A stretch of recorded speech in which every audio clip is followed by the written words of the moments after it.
Bueno, Rafael, antes de hablar digamos, del análisis político propiamente de lo que pasó, me gustaría saber, porque ayer creo que hiciste una exposición fantástica de la cuestión jurídica, ¿no? ¿Cómo debería seguir esto? O sea, ¿qué puede hacer Katia González a partir de lo que ocurrió?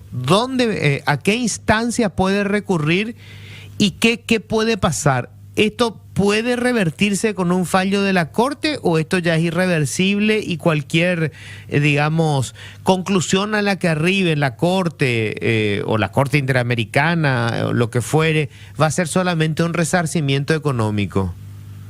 No, no, no. Yo creo que este caso es tan grosero, es una violación tan severa contra los principios más básicos del debido proceso, que esto se tiene que revertir.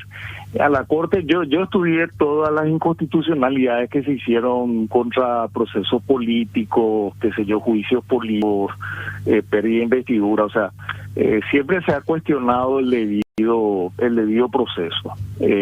La Corte ha sido muy prudente hasta ahora, pero hay que decir que nunca se ha llegado a este extremo.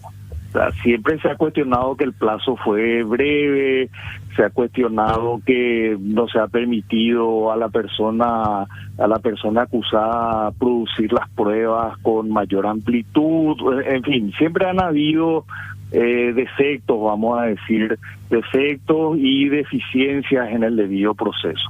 Eso es lo que se ha cuestionado. Y la Corte no ha considerado que han sido suficientemente graves o descalificaban totalmente el proceso. Ahora, yo no sé en este caso que ni siquiera hay una cédula de notificación, ¿cómo la Corte justificaría que acá se han cumplilido las garantías básicas del debido proceso que están establecidas en la Constitución en el artículo 17, en el Pacto de San José de Costa Rica, que está por debajo, que sí en el orden de precedencia, en el orden de prelación de las leyes, y bueno, y el propio reglamento que está vigente y que fue sencillamente ignorado, como vos señalabas, que establece plazos, procedimiento para ofrecer pruebas, para refutar pruebas, en fin, un procedimiento para que la comisión dictamine y todo lo demás. Ahora, a ver, para mí... Y termino, y discúlpame por preguntarte qué más. Yo creo que la Corte puede hacer dos. Bueno, en primer lugar, se está trabajando ya en un equipo jurídico, ¿verdad? Y todos nos ofrecimos para ayudar. Yo creo que hay que presentar la inconstitucionalidad, se va a presentar la inconstitucionalidad de entrada. Yo creo que la Corte debería, o sea, se va a pedir una medida cautelar. Yo creo que ante la gravedad de estos hechos, la Corte debería dictar una medida cautelar, pero si no lo hace, de todas maneras, en la cuestión de fondo, una inconstitucionalidad tiene plazos, si bien puede llevar tiempo, pero se puede resolver en plazos muy breves. Y lo otro es, hay un antecedente, aparte que Paraguay ya fue condenado en otros casos, ¿verdad?, similares, Bonifacio, Ríos Ábalos, Nissen, pero esos casos son diferentes porque ellos ya no estaban en el cargo, ¿verdad? Pero hay un precedente que es el caso Petro, que es reciente, creo que en el año 2016, Petro era alcalde de Bogotá, Gustavo Petro, el actual presidente de Colombia, y fue un caso distinto porque no fue un caso que qué sé yo, en unas horas sin notificación le iniciaron un proceso de destitución, pero ahí tienen una instancia que puede destituir a funcionarios electivos y no electivos, y le iniciaron un proceso. Con todo eso que había un proceso, porque Colombia tiene un sistema judicial bastante avanzado, pero bueno, de todas maneras esta no era una instancia judicial, y la Corte Interamericana entendió que no se cumplieron los estándares adecuados del debido proceso, el artículo 8 del Pacto de San José, y por medio de una medida cautelar le repusieron en un mes, algo así. Pero, así que tenemos ese precedente también. Ahora, Rafael, la Corte Interamericana ¿tiene potestad para reponerle en el cargo? O sea, eso fue lo que pasó en Colombia. Eso pasó en Colombia. Es más, Colombia tuvo que ajustar su constitución. En un caso distinto, o sea, también Chile, por ejemplo, en un caso de libertad de expresión o algo así, también Chile tuvo que ajustar su constitución. Tiene potestad.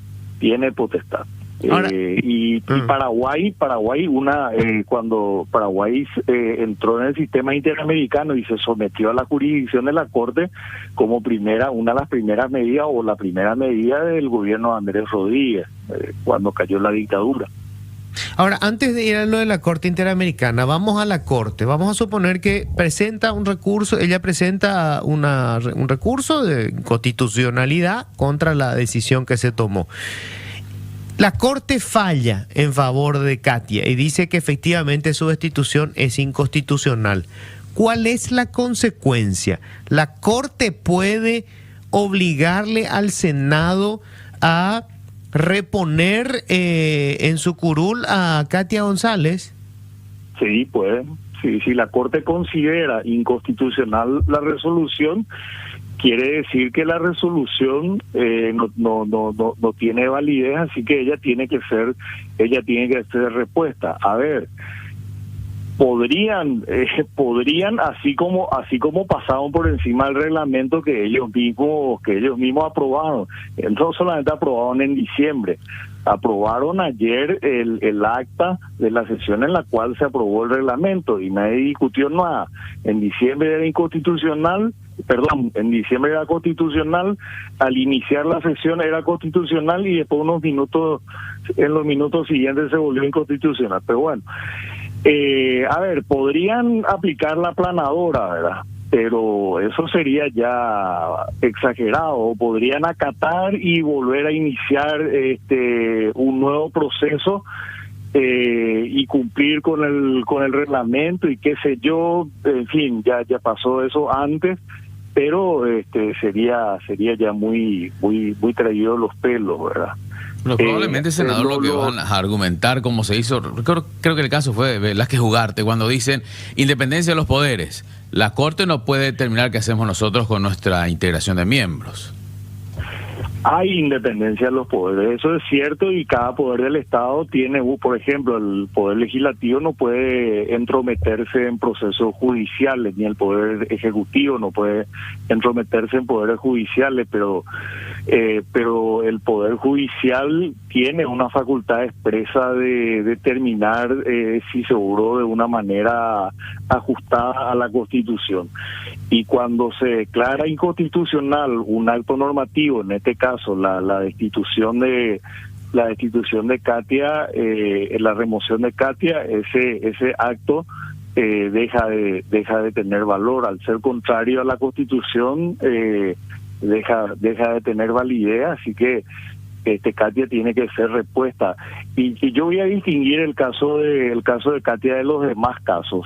Entonces, en realidad todos los casos fueron controvertidos desde el punto y llegaron a la Corte, pero es que en este caso ni siquiera le notificaron, ni siquiera le corrieron traslado, que es, no sé cómo decir, es la forma, lo básico que se espera en un debido proceso. ¿Cómo te vas a defender si no sabes de qué se te acusa? Y el libelo estaba circulando, empieza a circular ayer a la tarde. O sea, ni siquiera el resto de nosotros tuvimos tiempo de estudiar a fondo. Por eso no nos referimos si se habrán dado cuenta ustedes que siguieron la sesión, que ninguno de nosotros quiso, salvo así cuestiones así puntuales, ninguno de nosotros pudimos referirnos al fondo de la cuestión, porque ni siquiera nosotros tuvimos acceso pudimos revisar las evidencias y tuvimos el tiempo suficiente para estudiar debidamente un libelo como ese, ¿verdad? Si nos pasaron yo leía a la noche claro. Y hay una situación, Rafael, sin entrar a analizar cuál era la acusación que se presentó, etcétera, etcétera. Hay un hecho objetivo. El reglamento nunca dejó de estar vigente. Ese reglamento sigue hoy. Sigue vigente, nunca hoy. Se derogó el reglamento. Y el reglamento establece que para la pérdida de investidura se requieren 30 votos. Ella fue destituida con 23. O sea, 23, es lo mismo que la ley diga en un tribunal que tiene 3 jueces, para que la sentencia quede firme, tiene que haber por lo menos 2 votos de 3. Y votó un juez. Esa sentencia no es válida. Claro, pero hay una cuestión previa, Luis.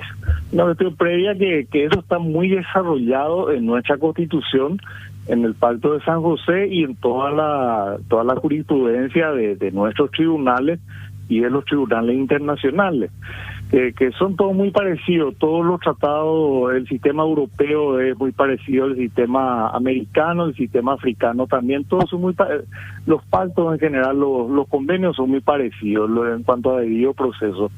El debido proceso implica que te notifiquen, que te digan de qué te acusan, que te den tiempo para defenderte, que puedas impugnar las pruebas, que puedas vos presentar tus pruebas. O sea, son cuestiones más básicas. Lógicamente el estándar de un proceso político no es necesariamente el mismo que un proceso penal, pero hay cuestiones básicas. O sea, te tienen que dar tiempo y te tienen que notificar. Acá ni siquiera se le notificó, Luis.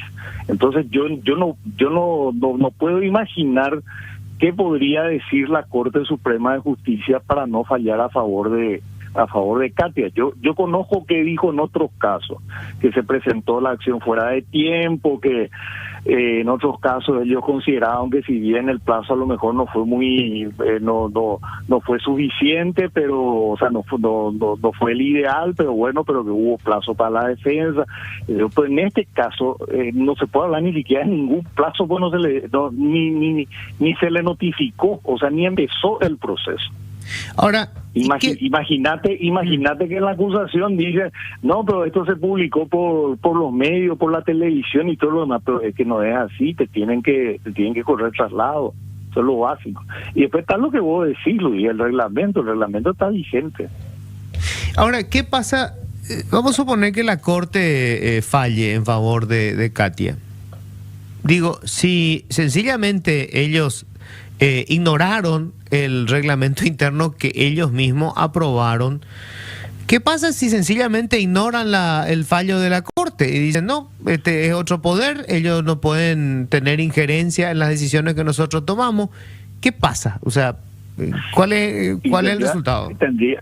Tendría un costo, pueden hacerlo, ¿verdad? Pueden hacerlo porque hasta ahora han demostrado mucha arrogancia y mucha prepotencia, o sea, forzando los plazos, sacando leyes en tiempos que no son razonables. Imagínate, al Parlamento se le pide que apruebe leyes, qué sé yo, que se presentaron una semana antes, que son leyes complejas, y ellos se tardan después meses en reglamentar. Bueno, o sea, pueden llegar a hacer eso. Ahora hay que tener en cuenta que nosotros no vivimos en una isla. O sea, nosotros estamos los países son evaluados y el Estado de Derecho es uno de los puntos que más se estudia con relación a los países. Entonces el país se va a ver severamente. De hecho, estamos en la mayoría de las mediciones estamos en muy mala condición en materia de vigencia del Estado de Derecho e independencia del Poder Judicial. Y va a tener este tipo de situaciones, y más todavía en este caso que es muy visible políticamente y que que tuvo mucho impacto mediático, va a tener un costo muy alto para el país. Eso que dice que quieren llegar al grado de inversión y qué sé yo, por supuesto este tipo de situaciones afectan, porque quién confía en un país donde no se respeta el Estado de Derecho. Y ya el daño está hecho, porque a quién vos te vas y le convences que a eso de la tarde empezó a circular por redes y qué sé yo, un libelo, y a la mañana, al día siguiente se le estaba destituyendo a una legisladora que accedió al cargo por la voluntad popular sin la posibilidad de que ejerza su derecho a la defensa. O sea, no, cuando hablamos de seguridad jurídica no es solamente el Poder Judicial. Si el Parlamento, que tiene que hacer las leyes, no respeta la propia Constitución, no digo ya el reglamento, la Constitución no respetó, obviamente la confianza en el país se ve severamente deteriorada, y la institucionalidad hoy está muy quebrantada en el país. Ahora, Rafael, hagamos el análisis de qué es lo que puede pasar de acá en adelante. Obviamente esto fue un trabajo sistemático. El cartismo actúa de manera organizada. Esto comienza en las redes, comienza con los medios de Cartes, ¿verdad? Los medios de Cartes van sacando, ¿verdad?, algunas cosas totalmente fuera de contexto, etcétera, etcétera. O sea, todos los sicarios que tienen en la prensa, en los medios de Cartes. Después viene todo el trabajo en las redes sociales, que tienen ellos también toda su organización, ¿verdad?, de internautas pagados. Y después viene esto, y donde dejan en claro que la marca del cartismo es el autoritarismo. Como bien dice un editorial hoy de uno de los diarios, es la autoridad por sobre la ley. Ese es el autoritarismo. O sea, importa muy poco la letra de la ley. La autoridad de turno, el poder, en este caso Cartes, decide lo que va a pasar. Y lo hicieron. O sea, en 24 horas sacaron una voz disidente del Parlamento.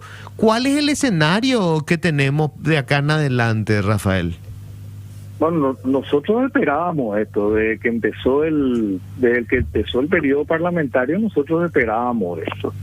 Y yo no descarto que haya una seguidilla de situaciones parecidas. Por ejemplo, qué sé yo, hay una campaña hace bastante tiempo contra el senador Nakayama, como vos decías, el modus operandi. Empiezan, qué sé yo, primero los medios de menor perfil del grupo Cartes, después, bueno, va a Nakayama le vienen, que es una tontería también la que le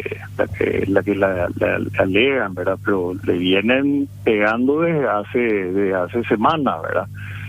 Hoy o ayer creo que sale una cuestión contra Petengil, por ejemplo. Entonces yo no descarto que acá usen y abusen del artículo 101 para alterar la composición del Congreso de una manera irregular. Y ahora yo no sé para qué harían eso si hasta ahora han tenido una mayoría cómoda, pero evidentemente no hay un apego a los principios democráticos por parte del cartismo. Ya lo demostraron en el primer gobierno, que terminaron pateando la puerta del Partido Liberal y matando a un joven, así que, y después le encubrieron a los responsables. Hasta ahora le siguen encubriendo a los responsables. Así que evidentemente este no es un proyecto democrático. Yo creo que después de Oviedo, este es el proyecto más serio de una regresión autoritaria en el Paraguay. Así que yo no descarto que ellos continúen con esto.